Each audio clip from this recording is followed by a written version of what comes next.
Where'd my earring go?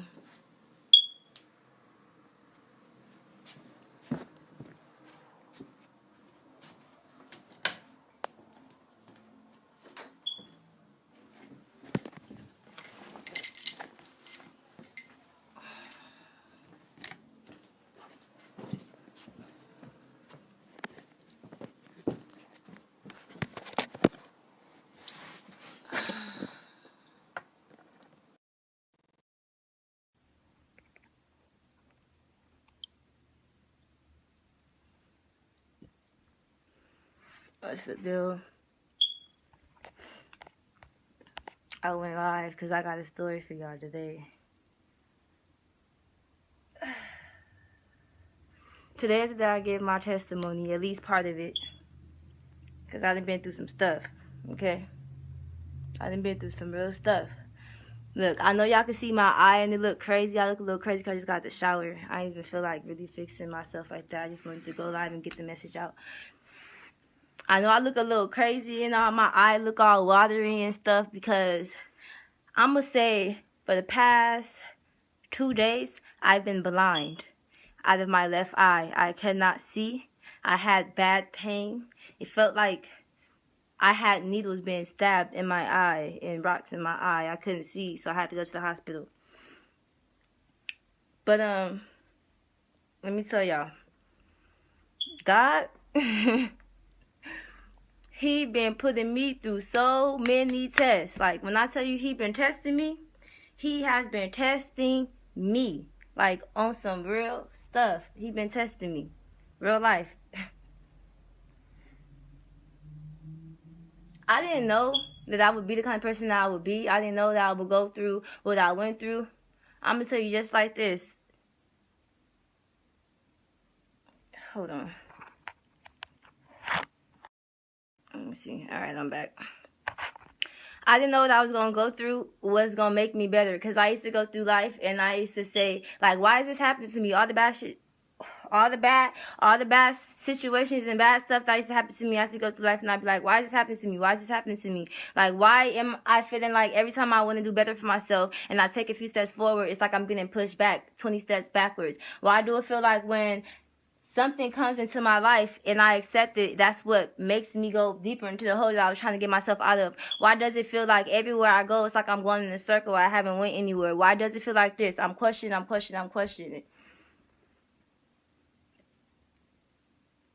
I had to go through life and I had to learn that the things I was stressing about wasn't that serious. The things I was stressing about and worrying about and I was devastated about was not that serious at all. And when I tell you it wasn't easy, I'm going to tell you just like this. The pain that I went through, facing the struggles and trials and tribulations that I went through in the beginning, it's easier to go through that and face that pain than it is to stay in the situation that you're in and be stagnant. That's going to hurt more than you facing your change. You facing what you got to face to change. You're going to hurt way more because when you stand in what you stand in and you know that it's bad for you and you know that it's stagnant, causing you stagnant and you can't move forward, just know you're not doing it the way God wants you to do it. Just know that you're trying to allow yourself to stay in a situation that you don't even need to stay in because it no longer suits you. It's time for you to elevate and motivate yourself and allow things to come into your life and motivate you and uplift you and get you to where you need to be. Just know that. Just know that when you get to a place where you feel like, well, I'm not like this no more or I'm not like that no more, it's just because you had to really sit there. You had to learn how to be alone in the room. You had to learn how to really talk to God and not do it by yourself. You had to learn how to get out of your own way.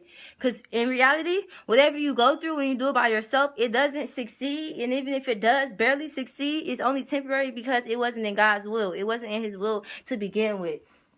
Because I'm going to tell you just like this. Way in 2015, now this is 2020, way in 2015, I didn't know that my life was finna change like how it is now. And I didn't know I was going to be who I was today. In 2015, I was a Bella who went out to parties. I was always functioning, always drinking, always lit, always in mess, always fighting, everything. I was everything that I'm not today. I was everything. I'm be honest with you. I was out there stealing because I needed to survive. Real life. It wasn't until And I did know who God was. I knew who he was, but I was withered in my past because I was embarrassed. I didn't want to tell them about the dreams that I was getting. I didn't want to tell them about my intuition that I feel. I didn't want to tell them that. I didn't want to be like, well, I don't want to go here to this party with y'all because I didn't want them to look at me different. Like, oh, yeah, like you want to be different? Like you don't want to come with us? You don't want to have fun with us? I was fearful for a lot of things. Like I feared a lot. I didn't know that what I was fearing and what I was going through, though, that fear was going to take me through a lot of situations that I didn't want to go through regardless. So it was better for me not to fear. Because, I mean, if me fearing and anything but God is a sin anyways. So it's better for me not to sin. It was better for me not to sin within fearing, but I feared anyways. So here we go. Boom. I was out there stealing. I was out there, you feel me? I was out there doing bad to people. Not even really knowing what I was doing. God took me away. He took me to jail. I went straight to jail. And it was off of a offense that I didn't even commit. But I was there though, you feel me? So I went down, I went to jail. When I went to jail, I was only there for 15 days. But when I went to jail, all I did was pray. I prayed. And a lot of people, they wait till they go to jail to pray. Don't wait till you go to jail to pray. Don't wait till you go to church to pray. Don't wait till none of that. You pray every day. Like, make that your daily routine because that's when you're going to really start seeing results. Don't sit there and just be, like, praying because you want something. Don't be praying because you need something. Pray at all times. Pray at all times. Thank you for waking me up. Thank you for allowing me to have breath in my lungs. Thank you for letting me make it out to my house and come back alive. Like, you feel me? Thank you for waking up my family. Thank you for waking up those I don't even know. Thank you for placing clothes on my back. Thank you for allowing me to have money in my pocket so that I could buy food to eat. Thank you for allowing me to get by. Thank you for giving me another chance in life. You're supposed to be praying. Pray like that. When you pray like that, that's when you're reminding him of what he already did for you. Real life. And then, I know a good friend of mine just recently said this. Faith just said this. When you pray for what he already done for you, you remind him of what he already done for you, he bless you even more. So I get out of the jail. I end up on house arrest. And by this time I'm only 16, 17 years old. So I get out of jail. I'm on house arrest, whatever the case is. And now I'm sad. I'm not understanding that what I'm going through is to get me to be more, like, how can I say this? To get me to be more understanding, to get me to be more open to what God is trying to do in my life. I'm not knowing that what I'm doing in the path that I was going down was not the path meant for me permanently. Like, anything that I was learning, anything that you learning that's a test, it's not permanent. Everything is temporary. You just got to learn. You just got to go through that test so like it can make you stronger. So it can show you how to love. It can show you everything that you need to know for this next level that you're finna go on. Literally. So I'm sitting here. I'm still going around my friends. I'm still going around the friends that I refused to let go. That I didn't understand he was trying to show me to let go. I'm still going out doing the same things, following the same path that I literally just got snatched away from. Remind you though, when I went to jail, I was praying. I was praying for deliverance. I was praying to be let go out of the situation I felt like I was being held in. So when he was sending things into my life and he was sending people into my life, it was like, it was what I was praying for, but I didn't realize it like that. I didn't see it like that. So when he was sending people into my life, I'm dissing it. I'm like, like, I don't like this. Like, what is this? Like, who are you? No new friends. Like, I was dissing my own blessings. I was blocking my own blessings because I had prayed for it, but it wasn't what I thought that it would be when it first came to me.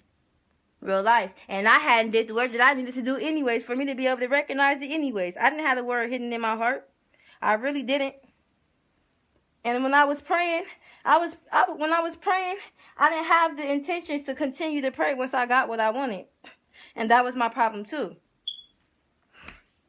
So I went through the house arrest phase, and I got off of house arrest, and immediately after I got off of house arrest, I stopped going to school. I started hanging out even more. I got in a lot of fights. Like, I was fighting a lot. Like, I was fighting so much. Like, it was bad. Like, I was the problem. It was no longer even them. Like, I was so different, and I was so tired of people telling me that I was different for so long that I just wanted to be alike. I didn't understand that being different was the best thing to be. I didn't understand that being different is unique. Being different is set apart. I wanted to be alike so bad that I started changing everything in myself, and I started shutting myself down, and I stopped being unique, and I stopped being authentic. I started trying to just fit in. That's one thing that I can say. Don't ever fit in for nobody. Don't ever fit in. Always be yourself. Always be yourself. Don't ever want to be like the next person, because God made you to be who you are. He made you as you. Don't ever want to be like the next person. Don't ever want to, like, if that table is not meant for you to sit at. Real life, you got your own table over here. That's not the table for you to sit at. That don't got your name on it. You're not built that way. That's why when you go through the situation that you go through, you fold when it's time for you to do your job, because that's not your job. You're not built that way. You're built for something else, but you're too busy fronting and you're trying to be something that you're not. So now you're finna fold, and it's gonna all fall down on you. All that is gonna be, that's gonna be heat that you gotta take a hold now, because you made it seem like this was what you were, but it wasn't you. You couldn't even carry out the job that you fronted like you can do, because it wasn't you. I know, because I was that kind of person. I was trying to be overly turned. Like, I'm not a fighter, but I was out there trying to fight. Like, real life. Like, I was always a dancer, but I was a praise dancer. I ain't ever been one to free dance, but I mean, I went out there and I learned it, and I was in the party trying to free dance. You feel me? I was up in the party trying to do everything that I seen everybody else doing. Until I realized that was what was eating me up. When I tell you, I got so low in my life, to the point to where I was tired of fighting. I was tired of being in groups. I was tired of going to parties. I was tired of being in the mix. I was tired of it. I was tired of it. And God knew, because he could feel it in my heart. And all I remember is one night I was asleep, and I remember I was dreaming. He started giving me dreams again. And in the Bible it says that the young will vision and the old will dream again. I remember at night I would dream, and he would show me a lot of things that would happen. And I didn't understand what it was. I didn't understand what it meant. I didn't understand. So I will go and I will ask questions, and people will give me answers. And some of them will be like, okay, that seems accurate. Okay, that seems cool. But then it'll be like, but I don't want to go all the way off of that. Like, I need to get to somebody's church. Like, I need to talk to somebody's, like, preacher. I need to understand more of what he's trying to tell me, because these dreams aren't normal. These are dreams to where when I'm sleeping, my soul, I know for a fact, is leaving. My soul, it feels like it's leaving. Like, I see myself sleeping. I know that I'm not here anymore. I know that he's taking me somewhere. He's showing me something about the event that's coming. I can tell. I could feel it. So when I went and I finally started talking to preachers and evangelists and people who actually knew what this was, and remind you, this was in 2015. They started to tell me, he's showing you what's to come. He's showing you what's going to happen. But what they didn't tell me was it wasn't to get in my own way. It was just for me to be prepared for what was to come. So when he started to show me these dreams, I would try to stop it, and I would get in my own way. He showed me something that I didn't understand until the day came, and I went to my own godmom funeral. And I realized that it was her funeral that I was in my dream. He showed me many times how my spirit will float up to heaven. And I would not, whenever anything happened, destruction, somebody dies, anything, my spirit will float up to heaven. And I will look around and I will see everything happening, all the destruction happening around me. And then I found out my cousin got killed. The first homicide in San Bernardino, 2015. These are 2 deaths already. But he showed me. But I didn't know, because I hadn't been in my Bible. I hadn't been in my word. And I didn't know that it would be these 2 people. I just seen the scenery. He just set me into the scenery. He let me feel the emotions. And he showed me the people who would be there. But he did not show me who would be in the casket. That was up for me to just be able to trust upon. That was one of my problems. So when my godmom got announced dead, half of me, most of me died on the inside once they pronounced my godmom dead. Because if you knew me as a little kid, and if you knew me as a teenager, you knew that my plan always was to run to LA when I hit 18. You knew that I always felt like a lost soul in San Bernardino. So when I met Mother, and I met Taja, and I met Storm, and I met all of my friends, I held on to them closely, because they taught me a lot about survival. They taught me a lot about keeping myself up. They taught me a lot about life, period. A lot of stuff that I did not know. So I held them closely. They taught me like how my hair, it look messed up right now, but y'all, I know y'all see when I do my hair, I do that. I braid my hair, I sew my hair, and I do my own hair. But it was taught to me. They taught me that. I know y'all see how I keep myself up, I stay with money. It was taught to me. They taught me that. God came and he placed them in my life at that time, and he came through them, he allowed them to teach me what I needed to know to make it through life, because I didn't know nothing about the streets at all. I didn't know anything at all. I came from Los Angeles, California. I don't know about San Bernardino. And coming from a family who was built off of nothing but love, coming from somewhere where I know nothing but love, into a city where they don't like you, and you have to fit, you have to be messy, and you have to be fake to fit in and like be liked by people. You have to fight, and you have to know how to do all this toxic stuff to be fit in and to be accepted. You got to go and be two-faced and talk about people because they don't talk bad about you, or they talk bad about you, don't care about your feelings. Why, you feel me? They talk about you behind your back. You gotta go and do all that to fit in. That's too much for me, because the way I was raised, my granny always told me, my godmama always told me, you don't have real friends. You're gonna learn that these are not your friends. Your real friends start within your family. We your real friends, and you're gonna learn that. They told me you're gonna find out what's really important. And I'm gonna tell you just like this. I was out here trying to really make friends. I was trying to really keep my friends with me. My godmama would tell me, she would tell me all the time, I'm gonna tell you just like this. These are people who are not here no more. My godmom is dead. And them friends I was chasing behind, not my friends no more. No love lost. No love lost. And when you love somebody, you don't always have to be a part of their life. They don't have to be a part of your life. Learn to love people from a distance. You don't have to always be a part of somebody's life. Sometimes you plant the seed, like Faith said, you plant that seed, but it's up to them to water it. Because when you pray for something, God only going to give you the tree. You got to build your table. You got to build the door. You got to build the chair to go with it. You got to build all that. Real life. He only gonna give you that tree. So when you pray for something like a financial blessing, or like a new house, or like a baby, or like, you know, when you pray for just deliverance, you know what he gonna do? He gonna give you a seed. So he gonna send somebody to you. And it may not even be somebody that you know. And if it is somebody you know, it may be someone that you need to forgive. He gonna send you a seed. And when you receive that seed, and that seed get planted, it's up for you to let that grow up in you. He gonna send you a seed. Real life. She said that's why we loners. Yeah, I could say that, because you know your body goes off of energy. You feel me? And once you decide to walk on the right path that you're supposed to be walking on, your body don't allow you to do. Your body, your spirit, your mind, your soul, it don't allow you to continue to walk on that path no more. It's like a fight within yourself against the spirit. And once you fighting against the spirit, you're already losing. Because how are you gonna fight against the spirit? Real life. How you gonna fight against the spirit? So like I said, when they told me, when my godmom used to tell me, she used to always tell me, you're going to learn who your real friends are. You're going to learn what's important out there. You're going to learn. You're going to understand. And I didn't listen to her. I would leave. I would shut my ear. I would shut down. I wouldn't want to hear nothing. I would go. I would go and try to be with my friends. I would run off and go to parties with my friends. I would do everything.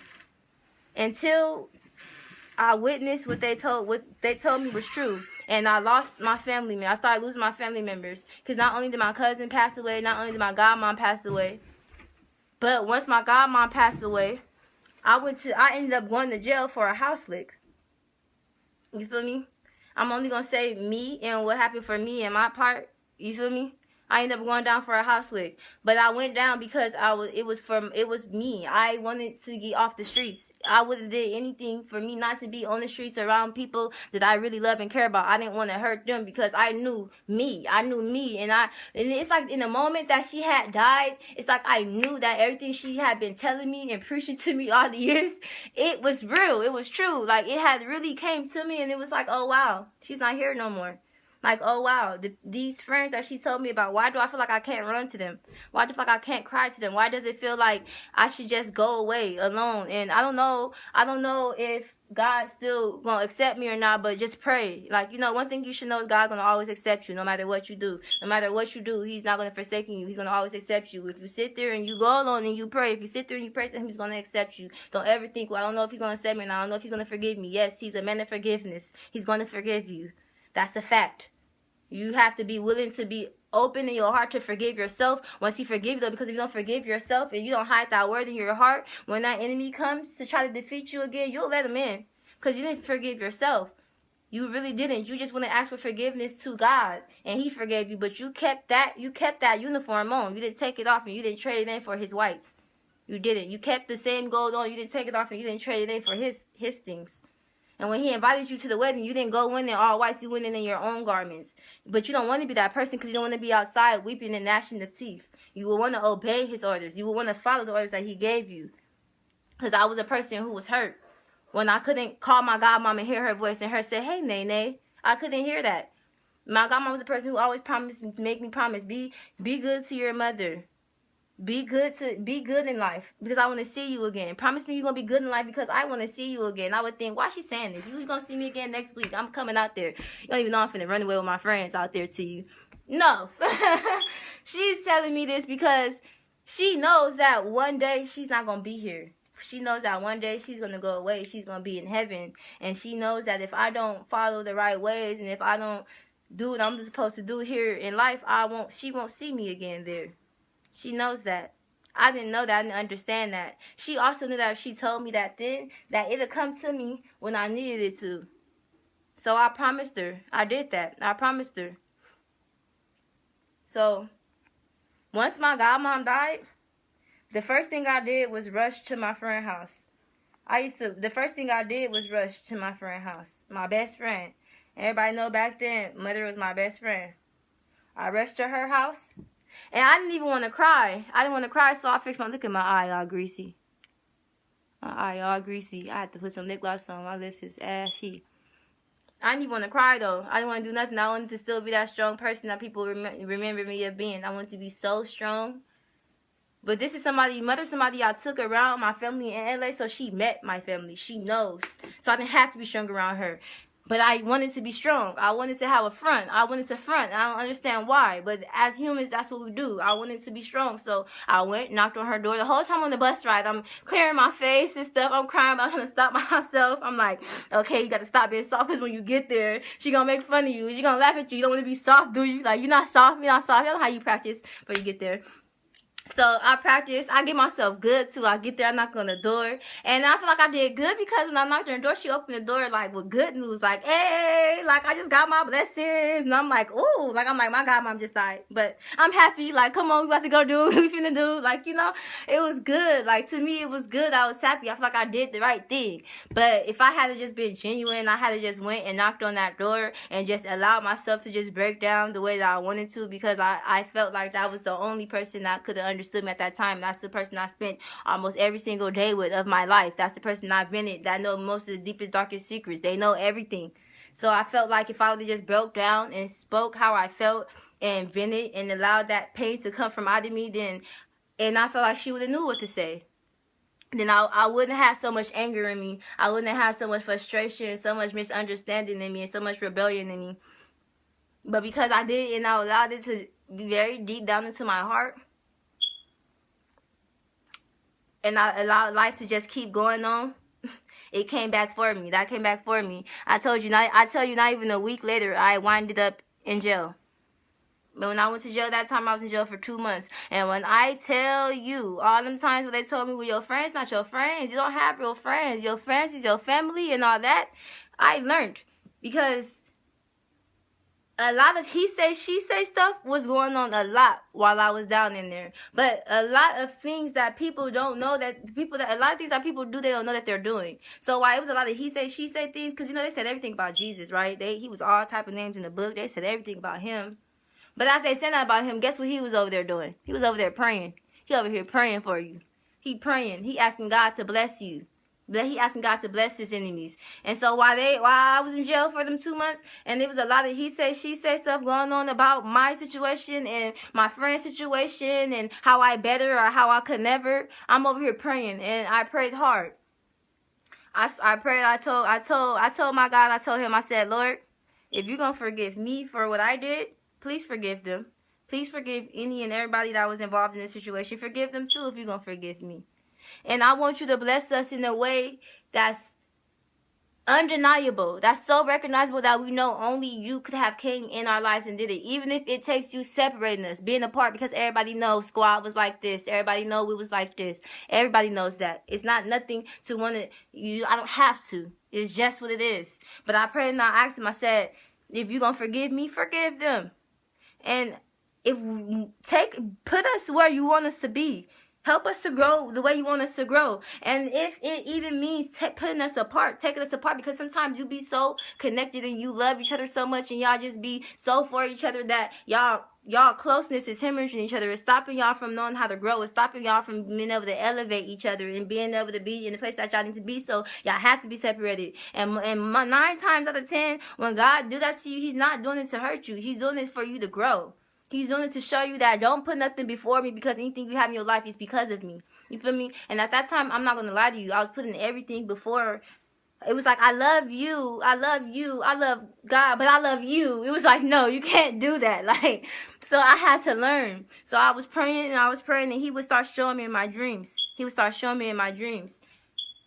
And I'm going to tell you just like this, because I used to be scared to prophesy. I used to be scared to tell you. I used to be scared to tell people about what was in my dreams, but I learned not to be scared. I learned not to be fearful. So I'm going to tell you just like this. He showed me in my dreams. He showed my godmom came in my dreams. And we was at a party in her house, but the party was not a party that she would usually have. It was a party, and it was everyone in San Bernardino, everyone that I would hang out with, all of my friends, all of my used-to-be friends, anybody that you can name of that didn't cross my path, that was in her room, that was in that room. And the only other person who knew that she was dead, but they can see her like I can see her, was my best friend. So she's trying to show me, be careful who you keeping close to you in this period, because this season may not be, if they may not belong in this season with you, they may not be able to go where you finna go. This might just be for you. Be careful. I'm finna show you something. Stay with me, because I'm about to show you what I did as a human and not staying close to him. And I'm about to show you what I should have. I'm about to tell you what I should have did. So he's showing me. So my godmom comes to me, and I walk in and I see everybody having fun. They got drinks. They got everything. It's a turn up. My godmom, she comes up to me, and she starts talking to me. And see, now in my dreams, when this first happened, I didn't really fully understand why this had to happen to me. So she's telling me, she's in my ear, she points to one of my friends. She says, her? No, she's no good. She's going to do this. She points to them. She says, her? Oh, no. She points to everyone. And then when she does it, I have my ear covered like this, you know, and I have my other ear covered like that.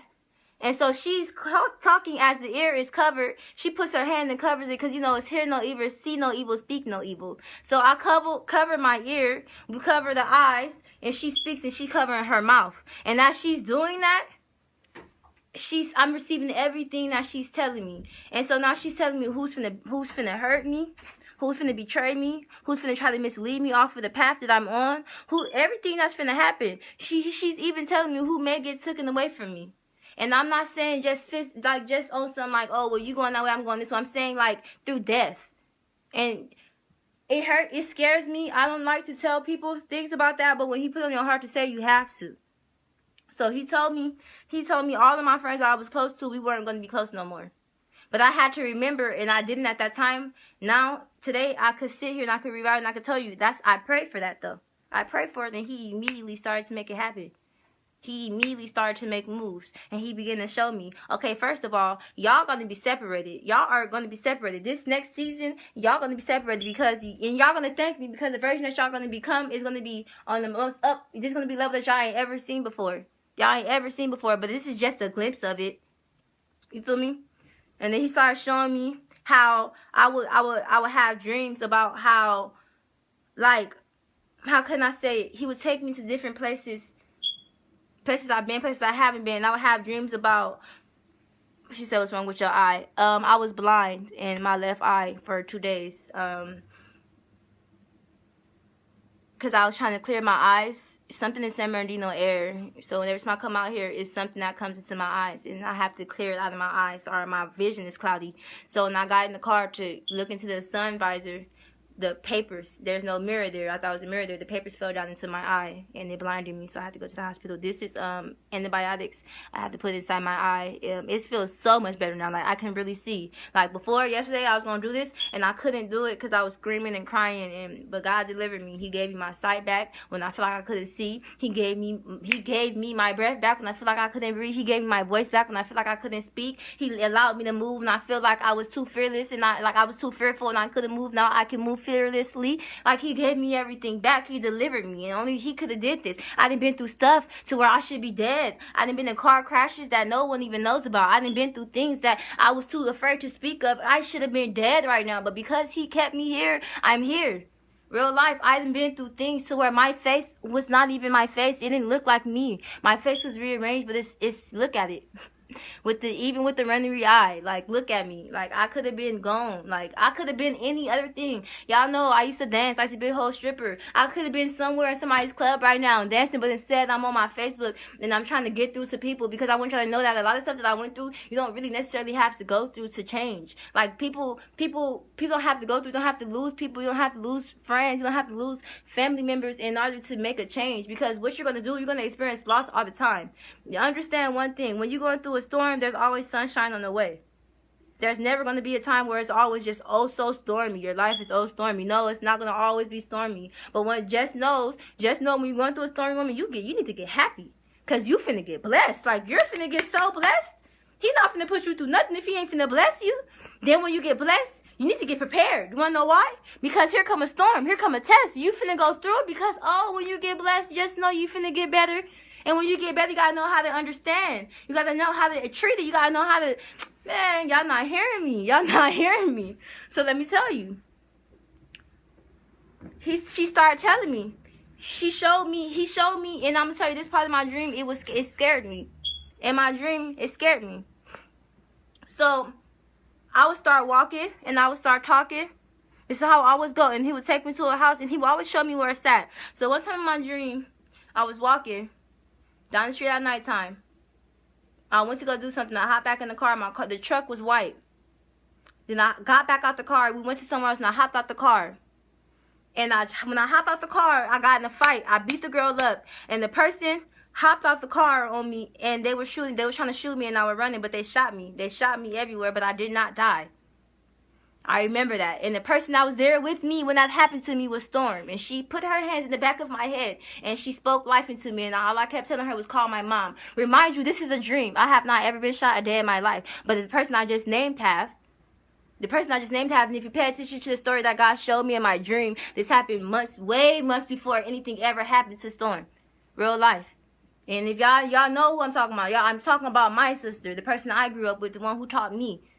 I'm in jail, and I asked for these things, and I started praying, and he shows me a scene of me in a white truck, and I end up fighting. I fight the girl, I win, and the person gets out the truck to shoot me, and he succeeded, but he did not kill me.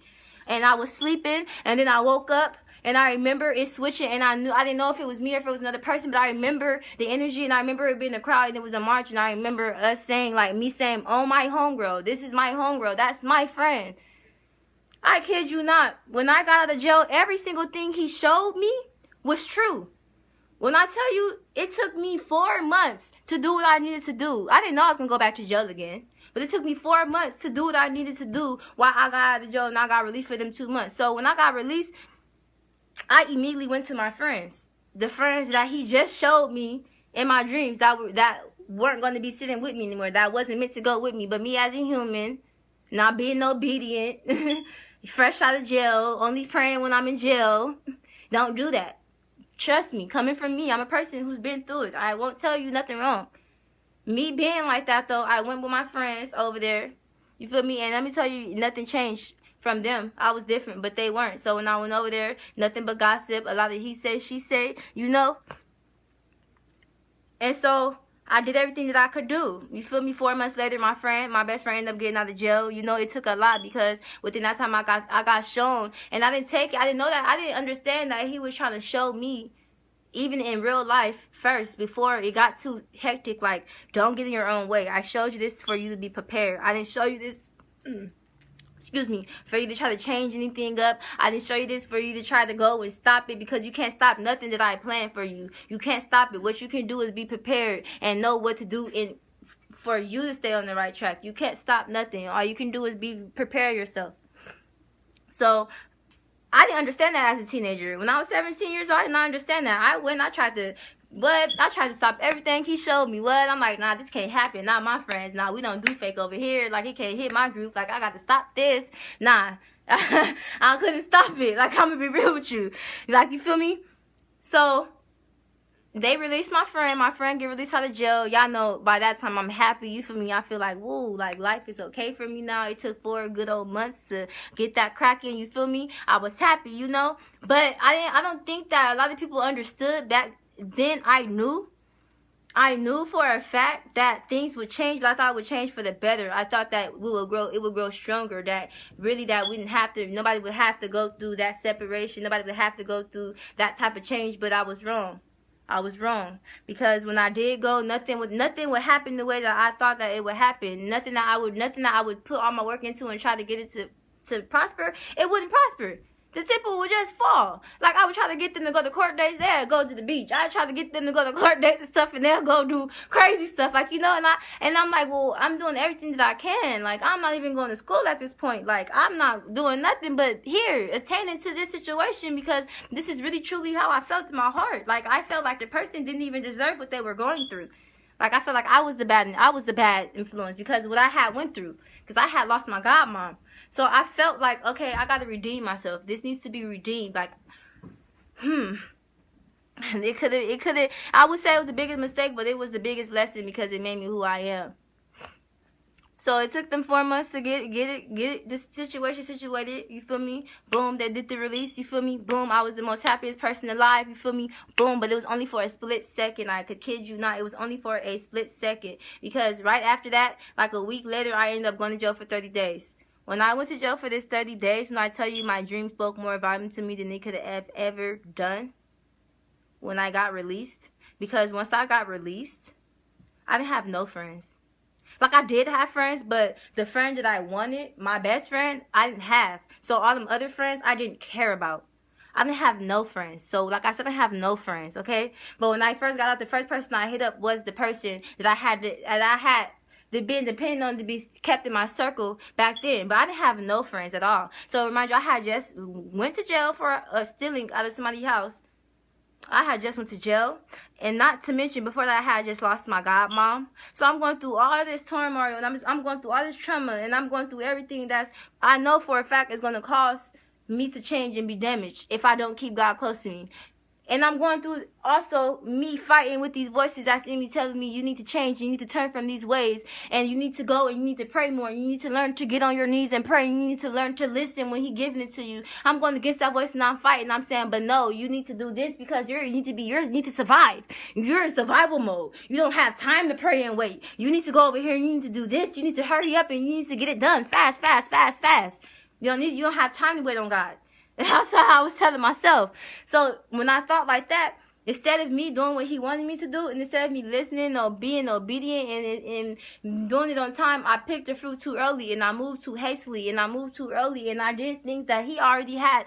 He had already had it under control. He had everything for me. The moment I sat down and I prayed, all I had to do was sit down and allow Him to come in and fight for me. But I didn't even want Him to fight for me. I wanted to fight my own battles, and the battle wasn't even mine.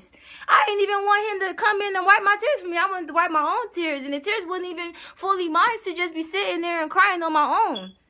The whole time, and I'm sitting here thinking like I made it by myself. He like, because when you was real lifeless, that time when you was fainted, you want to know why it was only one set of footprints in the sand? Because those were my footsteps. Because I held you. You alone, you couldn't have ever made it that far. And when I got that tattoo, I got a tattoo of the footprints in the sand when I was 16 years old, and I didn't understand why it spoke out to me so farly until I hit 18.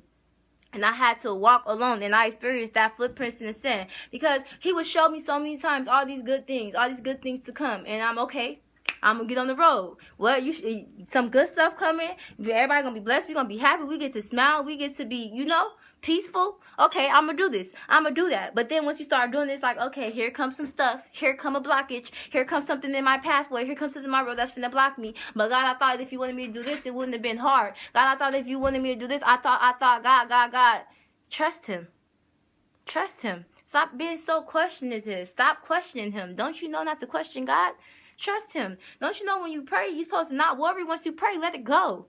If you're going to worry, don't pray. If you're going to pray, don't worry. Trust Him. Don't you know that life is full of tests? Don't you know that? Once you go through something in life, it's nothing but a test. But if you keep reoccurring that same cycle, you need to peace and be still. There's something that you need to see. There's something that He's going to show you. Because you're something you're not getting, that you have to keep reoccurring that level. You're going to keep taking that same test until you pass it. They teach you that in school. You're going to keep taking that same test until you pass it. And then once you pass it, don't think it's not going to come back for you again, because you got to see if you're weak or not this time. And if you're not weak this time, the very next time it comes, you don't fight that. God going to fight that for you. Because you did everything you can do. And you do everything that he put into you. You take that and you start welding that. And you go to that next level because it's there for you now. You don't fight that battle no more. You fight in a battle that you know is pointless because you know it's already taken care of for you. You don't do that. That's like looking back when he tell you not to. That's like doing something that he tell you not to do. So when I got out of jail for them 30 days, I got out and I got told that I didn't have no friends. And the whole time I tell you that, I have been up in there bragging like, yep, I got the best friends in my whole life. Well, we don't ever switch on each other, you know, bragging and everything. Like, I was in there lit, like, you know. Then I got out and I got told, like, we don't have no friends. Like, you know, like, everything is not what it is and all that. I was devastated. I'm like, wow. Like, and I heard the reason why. Let me tell you something. You would lose people in your life that you would have never thought that you would lose in your life ever, period. And it could be off of something so simple. I lost my best friend, and it was nothing but he say, she say. You would lose somebody just simple off of he say, she say things. Things like, and you're adults, but you'll lose a connection off of he say, she say. A person is able to come and tell you about the next person and the relationship that y'all built with each other, even though they weren't there with y'all when y'all built that relationship. They're able to come and tell you about them. That's why a lot of relationships aren't lasting. Because you know who you're involved with before you even get in the car.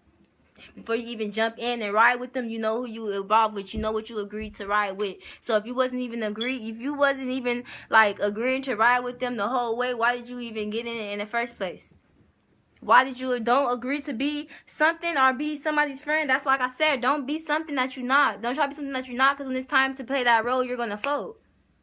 See, now in me, I had did so much. I had gave so much of me in my life into that situation that I was crushed. I was devastated. I'm looking at them like, whoa. Like, y'all didn't vouch for me. Like, y'all didn't say nothing for me. Like, y'all wasn't there for me. Like, and it's like, no. Like, because it was he say, she say.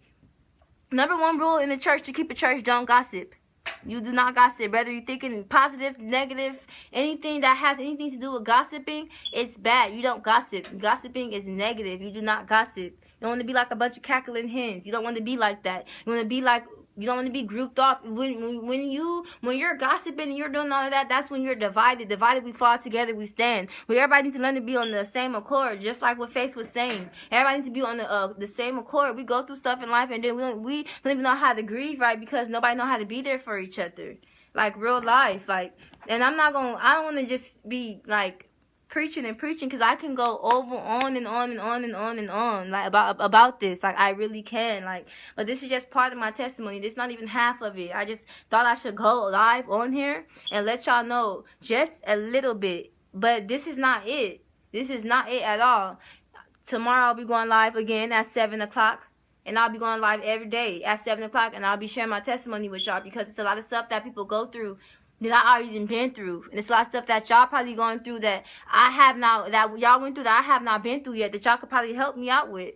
Real life, it's a lot of, right now, what we going through, the only way we're going to get better is if we start helping each other. And it got to be in our heart. It's all about what's going on in our heart. You feel me? Because what's in your heart going to go through your body, going to go through your mouth. You feel me? So we just got to learn how to come together and be of one accord. I'm not with nothing negative. You feel me? I rebuke the devil and I bind him. The devil is a liar, deceiver, and a manipulator. And you feel me? I rebuke him in Jesus' name. Get behind me. Straight up. And that goes for all of us. You feel me? I pray for those who don't have shelter tonight, who feels like they are alone. I pray for anybody who I don't even have to know you. I pray for every soul out there who don't know Jesus and who do know Jesus. I pray that y'all get touched. I pray that y'all get delivered. I pray that y'all get blessed, and I pray that y'all get y'all understanding.